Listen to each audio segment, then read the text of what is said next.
You made it lock in. Court lights flicker, I'm feeling that tip-off fever. NBA dreams spin tight like a crossover sleeper. 4th and inches in the cold, crowd breathing like smoke. NFL grit in my voice when the pressure get woke.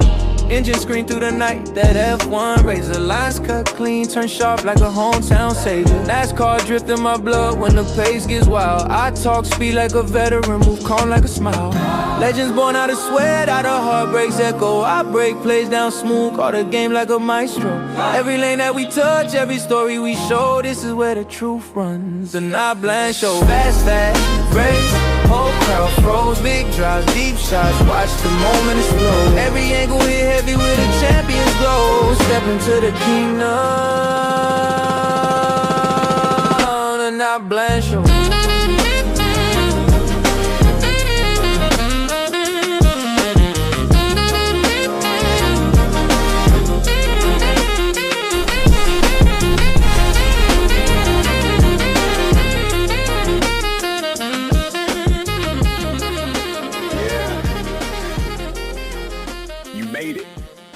Lock in.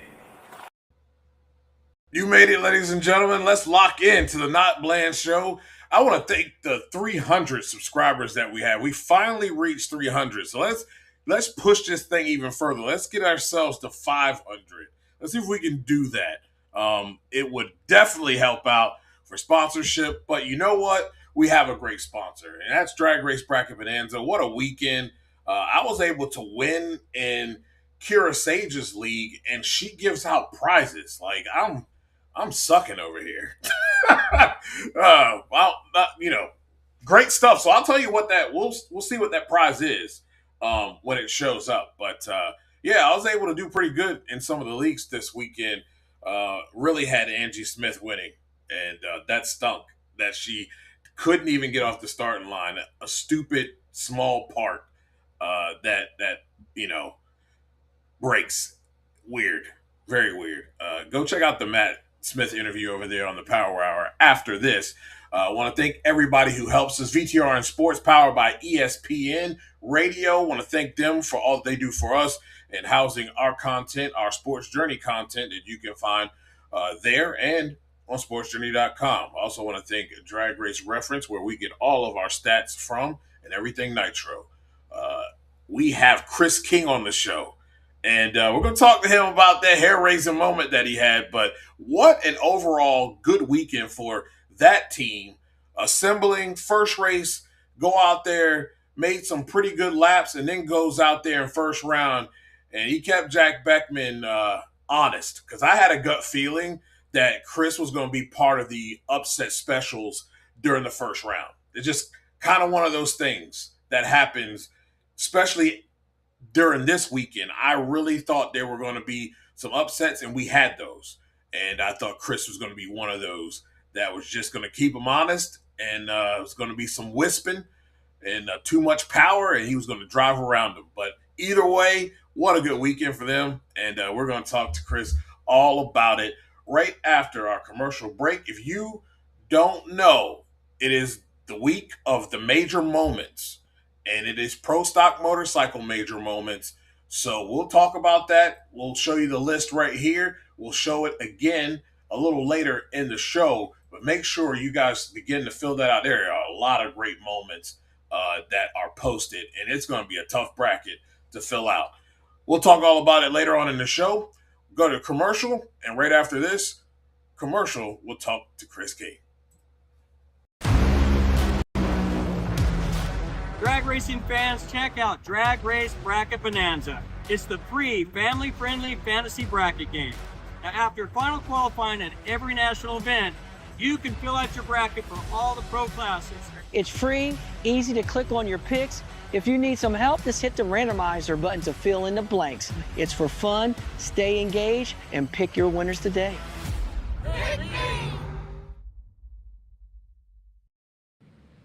Chris, what's going on, buddy? What's going on, Tuesday? How are you, bud? I'm doing great, man. I know you've had quite the week from the beginning of getting to Chicago and also coming back from Chicago. One-man band.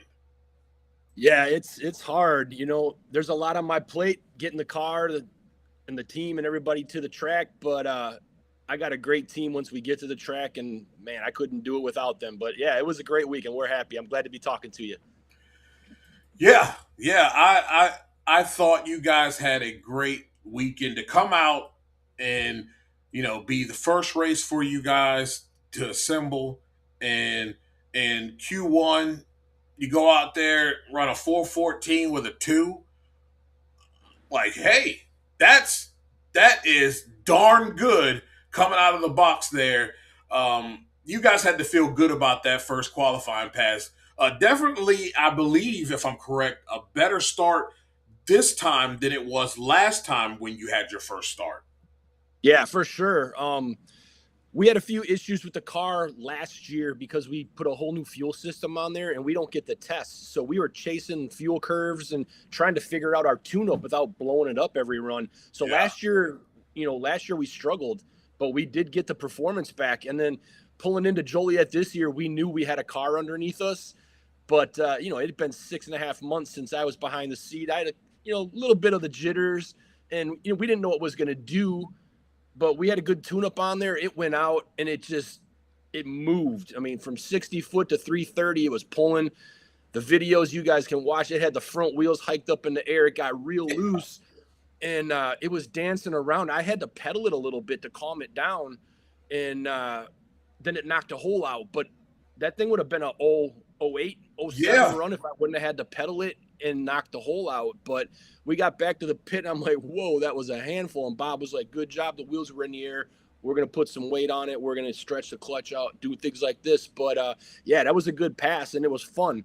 A little more exciting than I wanted for my first pass back, but it felt good. It was pulling the front end came up, and it started dancing, but I felt like I was in control. And it was awesome. I loved it, and that's why I stayed in it. But, fun. Good number. It was confidence builder for sure. For sure. And, there was a bump spot, I believe, and it was nice to be able to come out and in this first outing, especially when you guys have a limited schedule, you do all this hard work to come out here, and you were able to make the show because of that performance. That had to feel good and be kind of the icing on the cake, being that you have put in a lot of work. You put in a lot of work to get to Chicago. Yeah. The 414 was good, but I was nervous it wasn't going to stick. Bobby Bodie didn't run on Friday night. They were having a couple computer issues, but he came out and went 407, bam, like nothing, which we all expected. That's a great car, good driver, and his dad's a smart tuner. So they came back, and then I was worried that Justin was going to figure it out, but he struggled all weekend.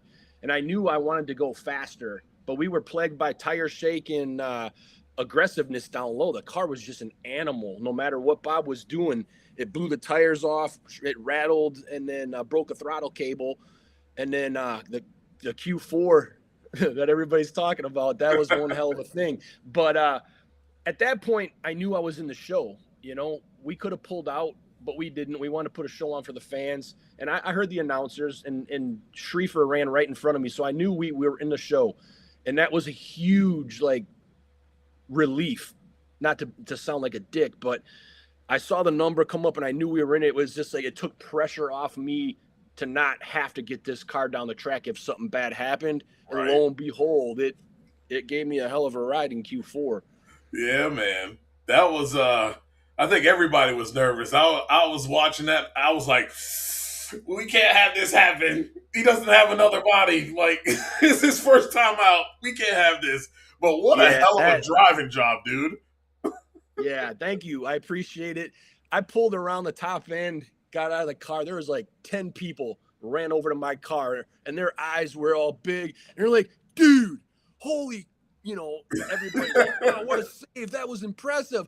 Yeah. Did you shit your pants? I'm like, no, I'm good. But, man, it was scary. And I was all amped up. My eyes were probably this big. And,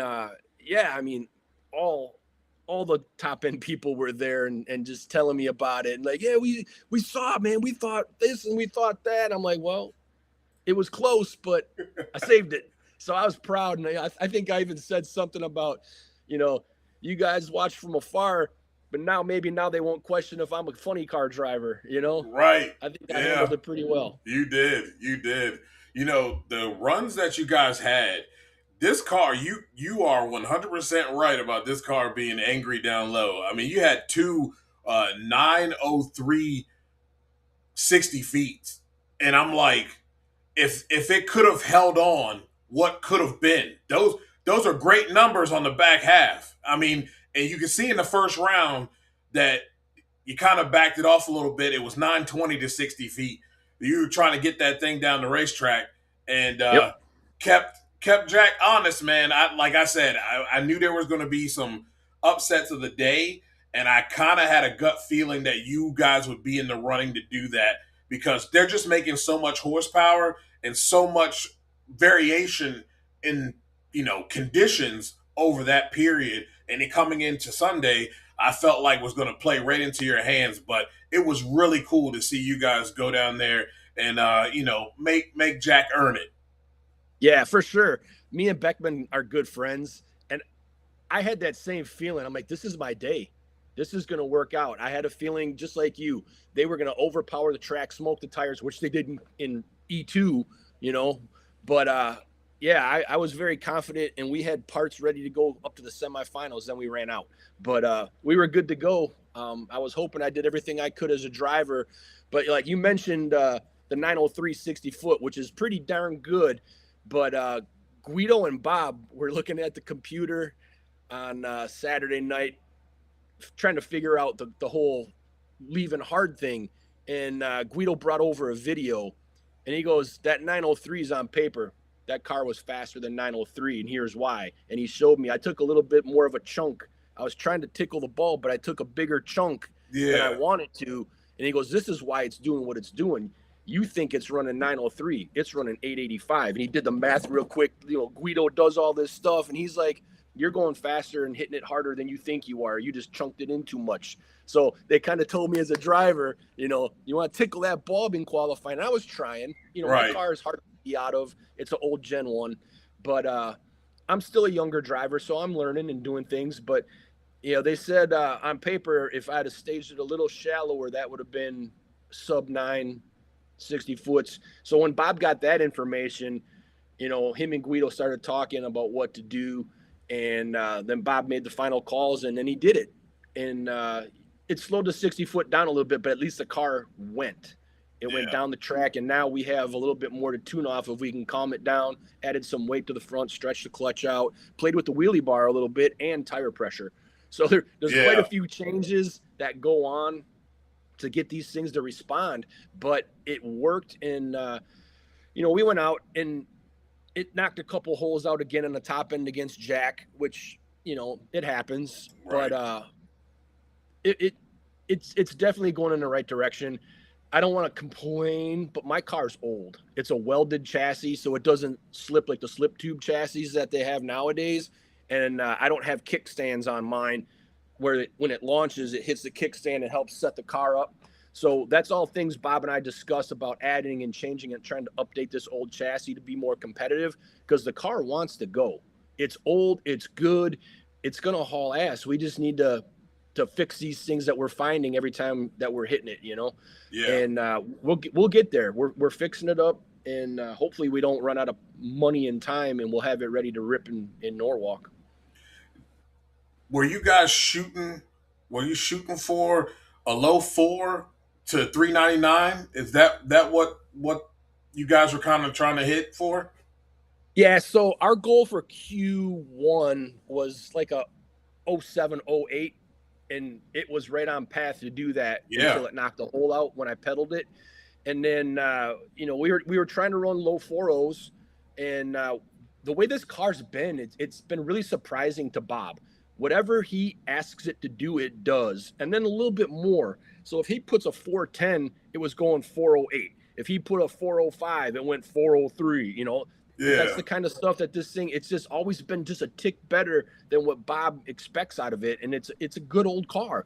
So if he put a 03 or a 04 tune-up on it, it may hit 399, and then you'd see me running down the track and acting all kinds of silly.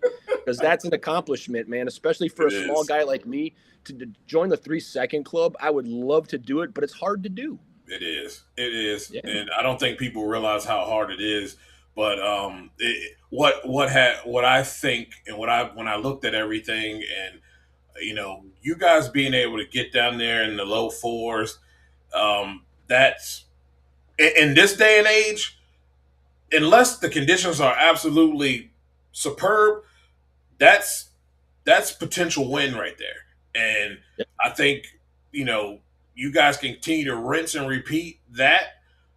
Somebody's going to be going some rounds in these next couple races that you're going to. You're going to be at Norwalk, correct? Yeah, we're shooting for Norwalk, but we have Uh-huh. some work to do to the car to update and try to get it better. Yeah. But that's our whole goal, though. We want to go A to B and be consistent. We Right. want to be that guy when people pull up next to us, they got to be right or we're going to win.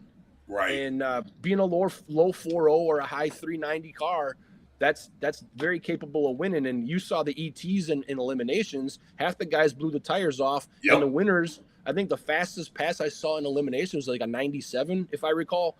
I don't remember, but I know they weren't killing it. No. There A were lot of them very were in the few. fours. Very Yeah. few. And I think Consistency. that's really what it's all about. And that's the name of the game. And I think you watch a lot of the fuel, whether it's Top Fuel or Funny Car. It's consistency is the name of the game. Like there's a lot of guys outside of the 2 Coletta cars and Top Fuel. Everybody else has had their moments where they've hit home runs and they've had these real nice low runs, but turn around and come back to race day and it may look good in first round, but that same thing doesn't correlate second round or semifinals. They shake the tires or knock them off. So if you're going A to B each and every time, you give yourself an opportunity to win. But with people like yourself and others out there that are just like you, that's the difference in today's day and age versus back in the day. I know everybody talks about the glory days, but when you really look at it, there were top 8 cars. So everybody else, so. And you knew guys were going out there and over-tuning the car because they felt the pressure of the top guy in the other lane. Not now. You can't do that now. Those guys can't come out here and say, okay, we can afford to possibly throw away a run because this guy isn't going to go down the racetrack. No, that those days are over. Yeah, there's not a bad car out there right now. I mean, the funny car class right now is probably one of the most stout classes in a long time out there. I mean, look at Chad Green is whooping. I mean, he is driving phenomenally. That car is performing. So hats off to Chad and those guys. He is badass. But he's not a big major team. He's got the 2 cars, and they figured something out. But any day, any place, any time, someone can win a race. Number 16's knocked number 1 out numerous times. For just like you were saying, things happen. They overpower the traction problems. It's hard to reel these things in. Right. And a lot of the tuners struggle with that. And that's where they get into trouble with tire shake or smoking the tires, and it becomes pedal fest, which there was a couple cool pedal fests at that race too. I watched. It was. Yeah. Tell us how much there are. You talked about Guido being there.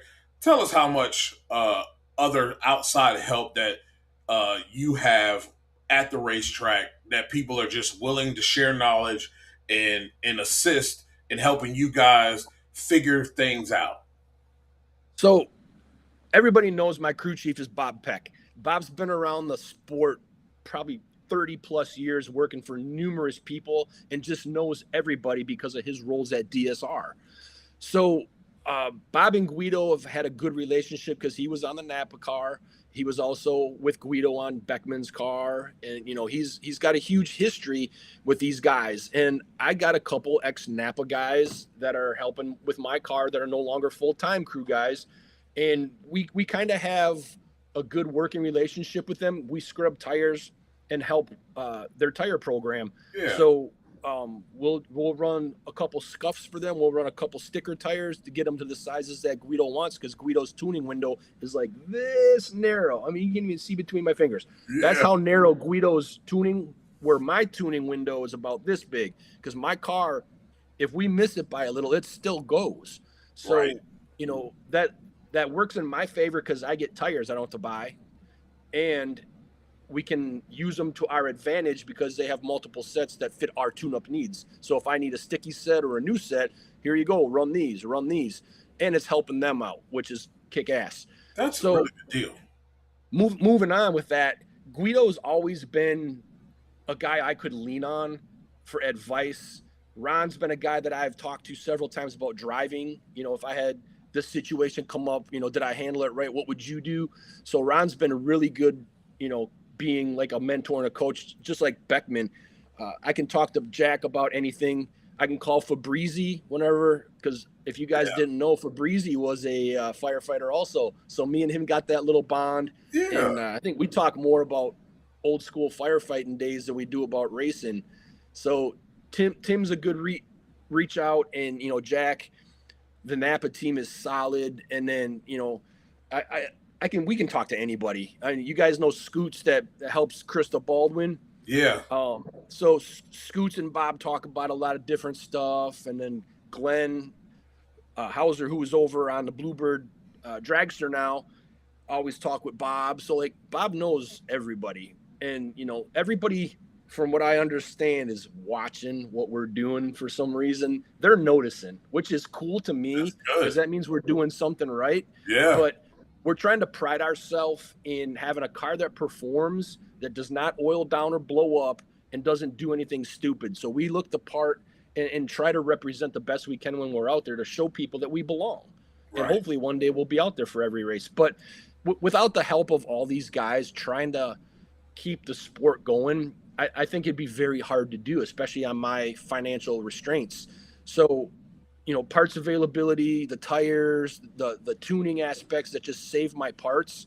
And Bob has been phenomenal with running my car and not tearing stuff up. I mean, the thing comes back from a run, even if it's a monster pass, it doesn't even look like it ran. The spark plugs are beautiful, which we have an amazing partnership with NGK supplying our spark plugs.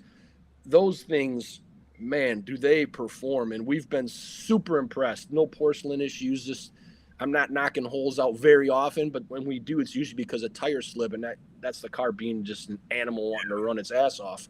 But yeah, we got a lot of help. And quick sponsor plug, Howard's Cams competition products. We had a lot of representation down there from the company because they're out of Oshkosh, Wisconsin. Yeah. Brand new owner just took over the company. Charlie and his son came down, and we hosted them on Saturday. It was great to meet him, and I got a really good vibe from Charlie about the direction the company's going, and I think he was pretty impressed with our operation, and it sounds like they want to get in, revamp the company a little bit, and continue and even grow our program. So really excited about that. Along with Robert Rohde from Heat Hydraulics in Itasca, Illinois. He was at the racetrack with us too, and he saw the crew come together and gel.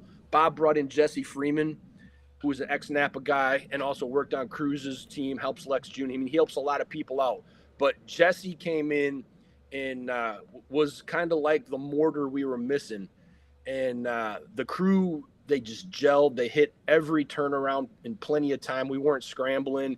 There was just a sense of like ease and confidence in the crew, which in turn brought some ease and confidence to me as a driver, because they were just killing it this weekend. And, you know, we got great partners, great people. And this program, you know, we're just waiting for that right opportunity, and you're going to see this thing explode. I'm glad you brought up that back, not explode. Right. Grow. I don't want to blow up. I'm glad you brought up your crew, because that's exactly where I was going to go next, because it is and should be pointed and applauded for the hard work that those guys put in enabling you guys to go out and make those good passes. But to be clean, you guys didn't oil the racetrack down. You didn't hurt any parts. You know, that is a big, big part of the success of a car running, and having those guys in the trenches, the offensive line, so to speak, to be working, you know, like a well-oiled machine and making sure everything is put back together and done right so that there's no issues on the starting line. What a hell of a job those guys did this weekend. And, you know, you guys had what, 4 turnarounds because you Yep. had 4 qualifying sessions and no issues. Your issues were we can't get the stupid car to calm down. Yep. That was a big issue, but I want to gloat a little bit more on these crew guys. I lost 2 of my crew guys to full-time teams last year, and we had empty spots in the head department, which is a critical spot.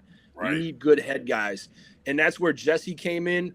My other head guy, Jacob Sublet, newer kid. He was a clutch assistant and kind of roamed around the car and just did what needed to be done. This kid never had bolted a head on the car ever until this weekend. He came in Thursday on a flight from Dallas, and we worked him all Thursday. Jesse spent the whole day teaching him how to put it on, take it off, put it on, take it off, and why he's doing what he's doing and what tools needed and like the process and the hows and whys. Yeah. This kid, I'm telling you, Dugenet, for never bolting a head on, this kid did not miss a beat. He was solid. No issues, no problems. And this kid, he's going to go somewhere. And unfortunately, I think he's one of those kids that's so good, someone's going to try to snatch him up. But I'm going to keep him as long as I can. Yeah, that is awesome, man. Question from the fan base here. You plan on running any IHRA races this season? We are going to try 1 or 2, scheduled to be determined. Yeah. If we don't get this car turned around for Norwalk, which I think we can, because Bob called today and said he was able to locate, some of the stuff we were looking for. We're going to probably maybe do Columbus or Michigan because it's close for us since we run the team out of Brownsburg. But I was really trying to push him to try the Triple Crown because, man, could I use $1 million or at least the first one because you know after that if you got a shot or not. Exactly. If you don't win the first one, then you don't have to go. But, I think we have a good shot at being very competitive in the IHRA, especially with the way my car is running down low. It is – and I don't know if you got the sheet in front of you, but I think it was Q2 or 3. We were the quickest car from 60 foot to 330 out of the entire field. Yes. And it just goes to show that if we can get this thing figured out, it's going to haul ass. And that just increases the numbers all across the board.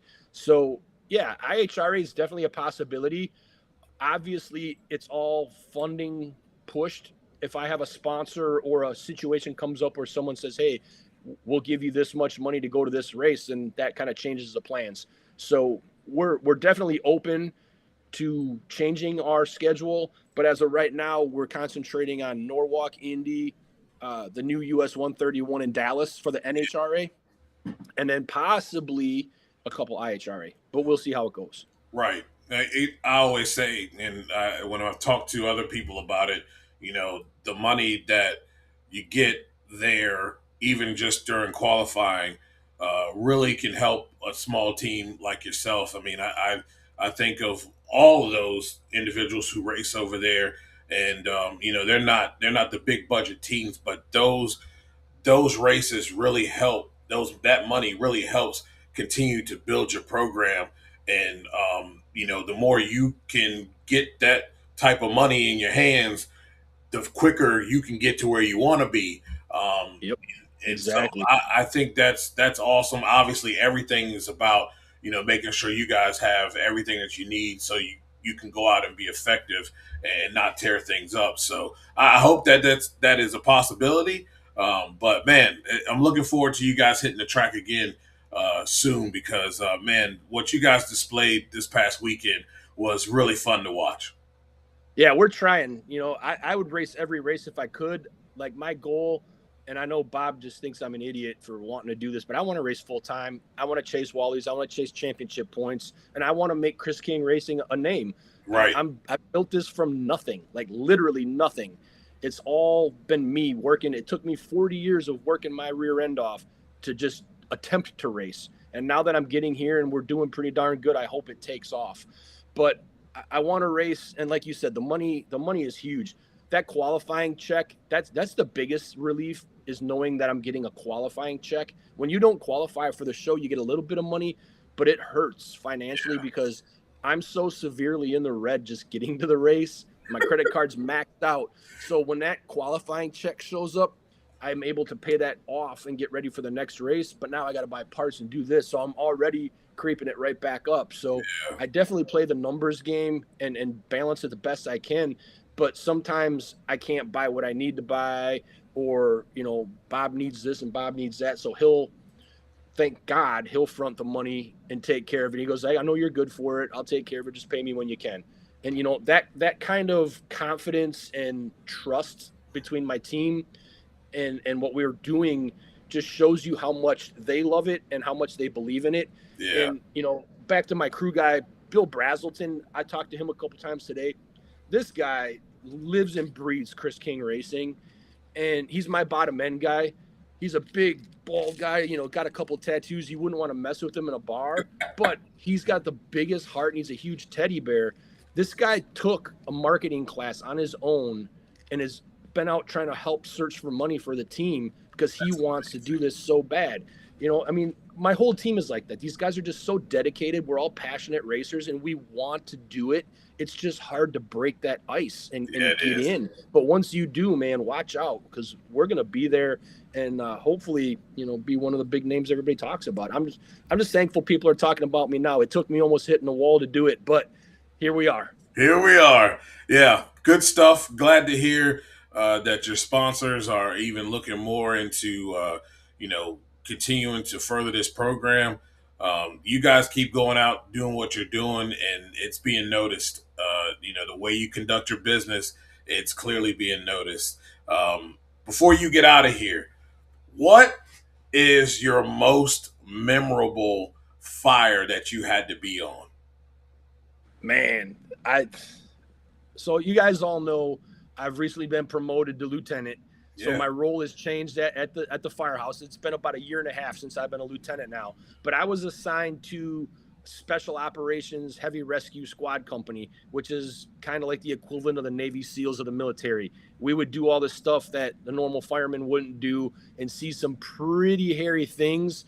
So, when things go bad for firemen, we're the ones that would go in and help out and take care of the problems. So, memorable fires, there's been instances where I've pulled firemen out of burning buildings unconscious, and helped save their lives, and pulling victims out. But the ones that are the most memorable ones are the ones that I almost didn't make it out of. I remember a couple fires. I was on the roof ventilating a roof, and the roof started to collapse and almost fell through the roof. And that would have been bad because in Chicago, we don't wear our air tanks to the roof. So if I'd have gone through, that would have been it. We wouldn't be talking today.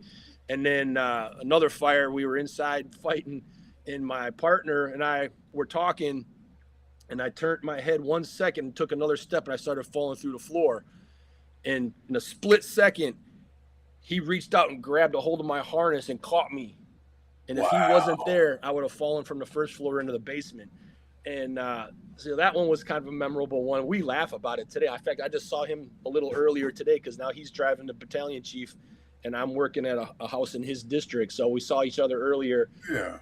But it's kind of weird when people ask me that question, what's the worst thing you ever seen? Well, to me, what's bad will probably not want to be talked about compared to what you think is bad. Yeah. Because what I tell people is, if you can imagine it, I have seen it or dealt with it in one way, shape, or form. You see funny things, you see completely disgusting, just unbelievable stuff that just scars your memory. And you kind of learn to deal with it, but you don't. I have a dark sense of humor and joke about things I probably shouldn't joke about sometimes, but that's my coping mechanism. Yeah. And really the racing is a distraction from that kind of stuff because I focus so much attention and power on the race car, and I'm a huge adrenaline junkie. So both of the worlds kind of take care of that need. But my job, I've been doing this 30 years. I've had to work on kids that have passed away, which really sucks. Those hit you really hard, especially when you have kids at home. I've had to work on friends in car accidents where you pull up and the car's mangled and you're working on this person and you don't even recognize them. And then an hour after you're done with the call, you get a phone call and say, hey, so-and-so was in a car wreck and you guys were just there. It's oh my God, I had my hands on a guy I went to high school with, and this guy is now, traumatic brain injury, and his life was altered forever, but we saved him. Yeah. So things like that. And, here's another weird, ironic story. When I first got on the job and before I was even with my wife, there was a really bad car accident that claimed the life of a couple teenagers. It hit a city bus. They were speeding, driving like knuckleheads. Turned out it was her cousin. So years later, when my wife and I hooked up, we're talking about it, and she goes, yeah, my cousin Shane was killed in that car accident. I was like, I was there. We got sent on that call. So, now I knew her family from that, but now I know her family. And, years later, when we had kids, we named our son after him. He's named after Shane. So her cousin was a big part of her life. And now my son's named after him, which is kind of cool. Yeah. So it's just weird how, like, when you work in your community, how things kind of tie in and you're directly involved with people, sometimes people you don't know. Last year, Loans was on a phone call with me, and my neighbor started having a cardiac issue. And I was outside loading my trailer, getting ready for a race, and I heard her yell, real quietly, Chris. And I'm like, did I just hear something? So I walked up to the door, and she was on the ground, grasping her chest and very panicked. And I had Loans on the phone. I'm like, dude, I got to call you back. Called 911, got the medics over, started helping out with her, and she ended up having a cardiac issue. And I was right there to help her out. So that was kind of cool. And then Loans and I talked about it on the NHRA Insider podcast like 20 minutes later. So that's crazy, man. Yeah, the job is full of highs and lows. Some days are good days, some days are bad days. You don't get a lot of sleep, especially here in Chicago. Yeah. The ambulance calls are so busy, and they send fire trucks with ambulance calls to help out because you don't know how bad they are. And it's a lot, man. I was telling somebody this weekend, like, my cortisol levels have got to be through the roof because I don't sleep good, and sometimes I don't eat the best. So I got to get back to the gym and start trying to feel better. Otherwise, I'm going to age real quick, especially when brick walls start flying at me at 200 miles an hour. Yes. Yes. Yeah. I had looked into being a firefighter, and I have a friend that's a EMT. And when he told me about the stuff that they had to do, I can't separate that. Stuff like that. I had a neighbor's house catch on fire, and we just so happened to see it. And fortunately, they weren't even there. But, that stuck with me for months. And I was like, yeah, I can't process. I can't process and let it go. So, yeah, I mean, there's so much with it. I love my job. This is my 30th year, counting the days down, actually years down. I still got a few years left. But, yeah, I mean, there's things that stick with you, and pulling people out of fires. It's not all glamorous like they say on TV. Right. Most of the time, you find them naked or in their underwear. There ain't nothing to grab on. And when they're burned off, like, there's the skin just falls off, and it stays on your gloves and your gear, and it's a smell and an experience that never leaves your mind, And then you wish, well, if I found them sooner, would I have made a difference? Or if I would have left instead of right, would I found them quicker? Or what if I had done this, or what if I did that? So sometimes you question your decisions, but ultimately it's out of your hands. You do the best you can with the knowledge and skill that you got, and you hope for the best. But now my role as a lieutenant, now I'm responsible for 5 guys on the rig. So it's my job to make sure they go home to their families, and I still get to go into fires and fight fires and do some work, but now I'm responsible to making sure my guys are taken care of too. So it's cool. I like it. Yeah, that's awesome, man. Doing great work off the track, and you guys are doing great work on the track. Chris, thanks for taking the time to come on. What a pleasure to have you on today. I'm glad we were able to talk about your weekend. And, man, keep chopping wood, buddy. You guys are going to be on rounds real soon. Yeah, we look forward to it. I want to be a spoiler, and I want to bust some brackets real soon. I know that'll make Elon proud. So we're going to keep working on it. Thank you for your time. I appreciate the support, and keep an eye on us. We're coming. For sure, for sure. Be safe out there, brother. Thank you. Appreciate you. Chris King, everybody. I was excited this weekend for that team, especially you're starting and just getting yourself started. They had a little bit rougher start last year. For them to come out and be as flawless as they were this year, that was really, really awesome to see. We're going to take a quick break. We're going to talk about a few things extra before we get out of here. But, man, what a great conversation with Chris King. And we'll be right back after this break.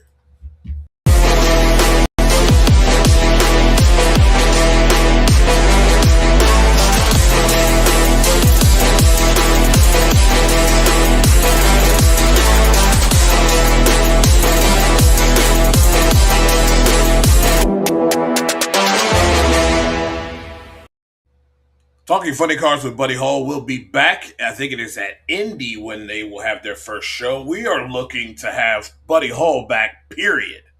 We are ready for the Funny Car, that Mustang, to be back out there on the racetrack. I know they're doing everything that they can to get the car and their operation back up and running. And knowing Buddy, they're taking their time because they want everything to be right. They don't want any issues. And they definitely don't want to have what happened this past time happen again. That was probably a freak issue too. But I'm looking forward to seeing Buddy back out there on the racetrack and his team. It's not the same. It's not the same without Buddy Hall out there on the racetrack. Well, a lot of cool things happened this weekend. I'm gonna go ahead and I kind of spoke on it a little bit. I kind of answered this, but we're gonna have this segment. Let me talk to you. Look, for people to conjugate up stupid and erroneous statements about Angie throwing a race, it's sort of laughable, but it really just speaks to like the smarts of people. I mean, everything is not a conspiracy theory. I mean, Angie had the best bike on the property, hands down. Matt said it on the Power Hour himself. Best bike on the property. And to be quite honest with you, Angie's had one of the best bikes, top 3 bikes that are out there, period, in 2026. This bike's been running good since last season.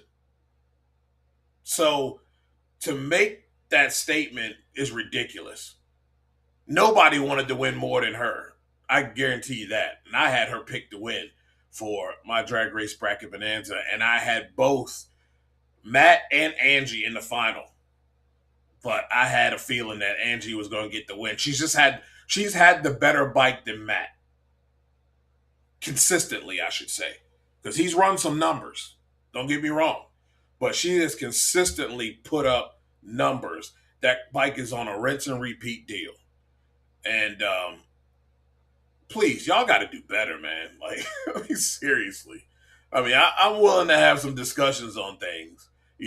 Like, for instance, I said it.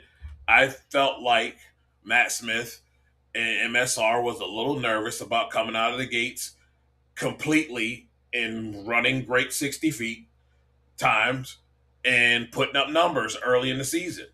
Because the last time they've done that, they got weight put on them. So, but they've been working hard to get those bikes where they are. They've done a pretty good job, I think. I think we can say that there's some parity there. I know that Vance and Hines is working on their 60 feet times because there's a little bit more weight there now that they have to push forward, and they're working on that. But this bike class has been exceptional. But we got to cut it and do better and stop saying negative things about MSR and put some respect on their name. Nobody works harder in the shop off the track testing than they do. And I thought Matt made a pretty interesting statement about the class and about why we don't have more bikes out there. And it's just an expense. And the expense and the payout isn't that great. And he wasn't saying that they should be getting the payout of Top Fuel or Funny Car, but at least be getting the same payout as Pro Stock Car. And that payout has a lot to do with why people don't bring their operations out. I mean, it costs them more to bring their trailer, to operate their trailer, and everything that comes along with it than what they're making when they win the race. And that's a little lopsided. You can't go out here and leave the track and still be semi in the red. Like that defeats the purpose of doing this thing. And not everybody has those big time sponsors. You just need enough. I mean, it's not ridiculously expensive, but there are plenty of bikes out there.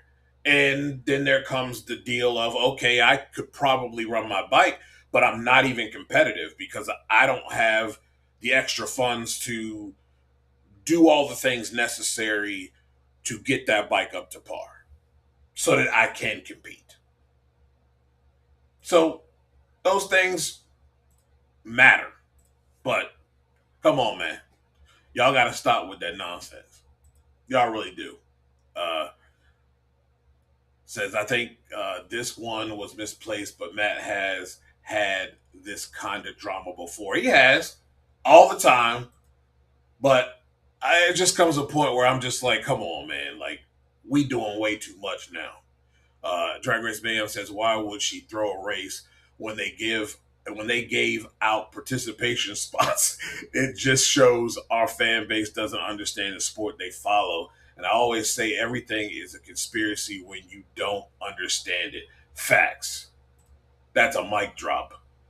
Sounds like people who have never been married. My wife's ready to whoop my ass at anything and any given moment. Facts. Yeah, my wife won't take no losses either. You can bet on that. He says, but nah, she threw the race. The earth is flat. Vaccines aren't real in the world we live in. In the world that we live in, folks. Yeah, it's wild, ain't it? It's wild in these streets, for real. But great weekend for them. Great weekend overall in drag racing. I'm not sure if you were living under a rock. Your winners for this past race are as follows. Sean Langdon does it again. I mean, he's just unstoppable. Both those Top Fuel cars are unstoppable. You can guarantee right now that one of those cars are going to be in the finals. And Sean is focused, and that car is on kill. And they're doing a hell of a job out there. Mr. 345 himself. Chad Green getting his second win of the season early in the season. We're only in the second quarter of the regular season, people. This man's got 2 wins already. And he is not one of the big teams. Says a lot about where their program is, the hard work they're putting in. And again, not just going A to B, but actually putting numbers up on the board. I thought Blake Alexander had a great car this weekend as well. It didn't work out for him. But at the end of the day, I thought both cars have been running quite well.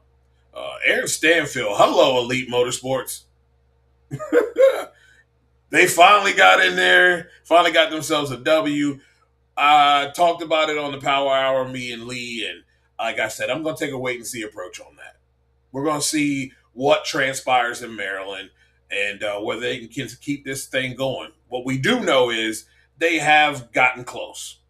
They have, I wouldn't say they've completely closed the gap, but they have gotten close. They're in the ballpark now. They can go out there and put something together to turn on wind lights. You know what I mean? They're not that far off. So, again, they worked hard all season last season, and I'm sure Erica and everyone over there at Elite was just happy to see some results. She got the Too Fast, Too Tasty win. That's been a win that she hasn't had in quite some time, and I'm sure that felt good. And Aaron Stanfield getting one for the team, that had to feel good as well, to see some results from all the hard work that they've been putting in. And of course, Matt Smith reluctantly gets the win. He did not want it that way at all, but somebody's got to win. So he was able to do that. You're right. You're right. Nitro Performance guy. That's where it's at. I said I lost a bit of giving him the benefit of the doubt when he was offering money to that part-time woman rider to take a dive at the U.S. Nationals a couple of years ago. But hey, everyone makes mistakes. Look, we are also in NBA Finals or NBA Finals mode, and we have 4 teams left. I am very happy about the New York Knicks being involved in this 4-team deal, Eastern Western Conference. Cavs are who they are playing. They play tonight, 8 o'clock. It will be in just a few minutes. Spurs lead their series against the Thunder 1-0. Look, both teams, all 4 teams very good. I'd like to see the Knicks I think it's going to be the Knicks and the Spurs. I really want to see the Knicks win a championship. That team has been on the cusp for probably about, in my opinion, about 4 years, in my opinion. They've got some real young guys that really can ball. They play great defense. They hustle on both ends of the floor. They've just been the better team throughout this series this year. I mean, straight dog walked the Hawks, dog walked the 76ers. And I'm talking about just sweeping. 4-0, didn't get not one win. So it's going to be interesting. Cavs went to a game 7. So we're going to see where they're at. That's tough when you go to 7 games in both your first round and conference semifinal round. So now we're in the conference finals, and Knicks are fresh, dressed like $1 million. And the Cavs are coming off 2 Game 7 wins. So we'll see how this goes. I got the Knicks, though. Thunder, I want the Thunder to lose because they swept my Lakers. I'm not okay with that. We weren't ready. But anyway, they swept who they have gone up against as well. But I think it's a tough guard for them. Wemby in the paint, being able to be that versatile guy that not only can dominate inside, get your rebounds, but also can be out there outside on the arc and knock down threes. It makes it difficult to defend, and he has a dribble. He can get to the basket on his own. So looking forward to seeing how this all plays out. But I got Spurs and Knicks, and I got the Knicks winning your NBA Finals and being your NBA 2026 champion. Before we get out of here, yes, I am a Lakers fan. I was a Chicago Bulls fan in the beginning when it all went away for me when then the owner, I can't think of his name right now. I usually know, but for whatever reason, I can't think of his name right now. But when he said that players don't win championships, organizations do. And with Phil, Mike, Scotty, and the crew, they had at least 2 more championships in them. I mean, nobody was touching him. Mike was still in his prime. He wasn't tailoring off him. Really, to be honest, even when Mike came back from the Wizards, could he go for 4 quarters completely? No, but he was still a menace to be dealt with. And when that happened to me, and when they left and Mike retired and everybody went, I just stopped watching basketball until I saw the one Kobe Bryant. And I started following Kobe. And I began to like the Lakers when they weren't good, when Kobe had just started. Um, I'm not, I'll be honest with you, I'm not a LeBron fan. I respect him, but I'm not a LeBron fan. I really don't even want him on my team. I'm going to be honest with you. I don't even want him on my team at all. But I was not okay with how that went down as a Chicago Bulls fan. And I stopped watching basketball for a while. For a long while. I didn't even have a team. I didn't watch. So no, not a bandwagoner. I came on when the Lakers weren't any good. I can't claim the early years of the Lakers, but that turned me off as a fan. And will always love that era of Chicago, but they lost me on that one.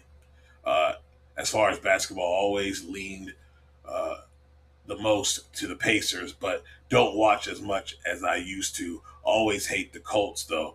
That's funny. That's funny. Yeah, I don't watch as much as I used to. It's not the same game. Yes, it's still wild that he's not with us. It really is. But yeah, I don't watch as much as I used to. I don't like the game. I actually watch the WNBA more because I respect the. I have always watched the WNBA, so all these new people because Caitlin Clark came into it, and half of these folks really don't know the game. But I really enjoy the women's game because they actually play defense. They play ball like it used to be when Mike and the guy in the game, when you had Patrick Ewing and Magic Johnson, all those guys in there. Those days were tough ball. When you went in the paint, you paid for it.